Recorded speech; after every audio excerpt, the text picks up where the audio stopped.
नमस्कार। आज हम एक बहुत ही दिलचस्प सवाल पर बात करने वाले हैं हाँ।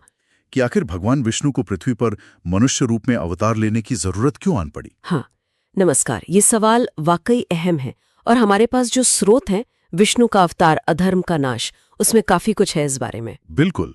तो आज हम इसी पर थोड़ी गहराई से चर्चा करेंगे, समझने की कोशिश करेंगे कि वो कौन सी खास वजह थी, वो हालात क्या थे जिनके कारण ये दिव्य हस्तक्षेप जरूरी हो गया। सही। तो शुरुआत करते हैं मूल समस्या से। हुआ ये कि पृथ्वी पर अधर्म मतलब अन्याय, अनीति, ये सब बहुत बढ़ गया था। हाँ, और राक्षसों का आतंक भी। हाँ। हालत काफी बिगड़ चुके थे। बिल्कुल। खासकर वो लंका का राजा रावण, अपनी तपस्या से उसे जो शक्तियां मिली थी वो तो जैसे अजेसा हो गया था। हाँ, इतना शक्तिशाली कि देवता तक उससे डरने लगे थे।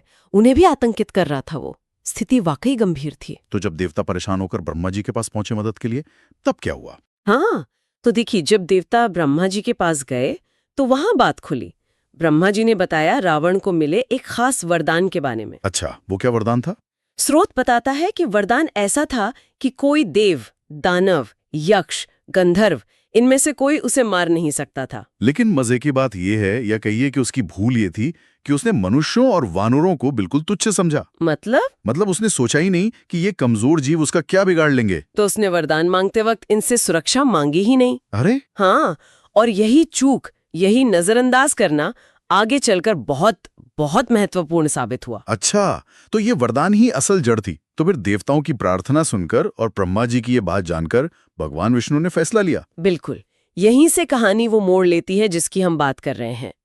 भगवान विष्णु ने सबको आश्वासन दिया। उन्होंने घोषणा की कि वो खुद पृथ्वी पर जन्म लेंगे, मनुष्य के रूप में। मनुष्य के रूप में? क्योंकि रावण को उसी योनि में मारा जा सकता था जिससे उसने सुरक्षा नहीं मांगी थी।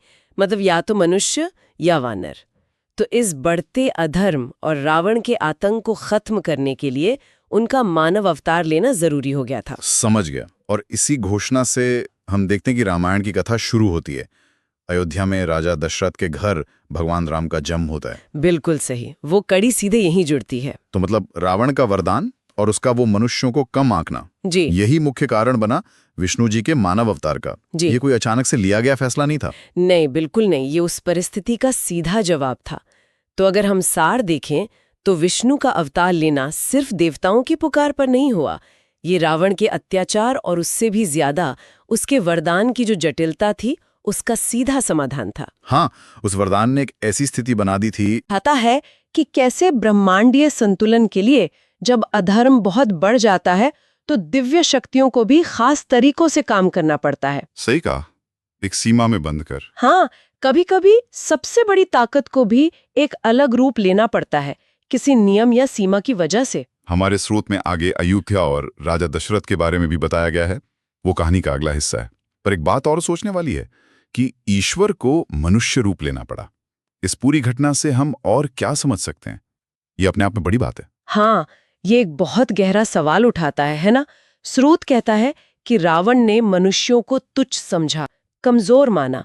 तो सोचिए, जब इतनी बड़ी बुराई, रावण जैसी शक्ति का सामना करना था, तो किसी देव ने नहीं, बल्कि एक मानव अवतार ने किया। हाँ, एक ऐसा रूप जिसमें अपार शक्ति तो थी, पर साथ ही मानवीय सीमाएं भी थीं, कमजोरियां भी थीं। सही। तो ये जो चुनाव था, मानव रूप का चुनाव, ये मानवता के अंदर जो एक छिपी हुई ताकत है, जो क्षमता है, उसके बारे में क्या कहता है, जिसे अक्सर हम या शायद रावण जैसे लोग अनदेखा कर देते हैं।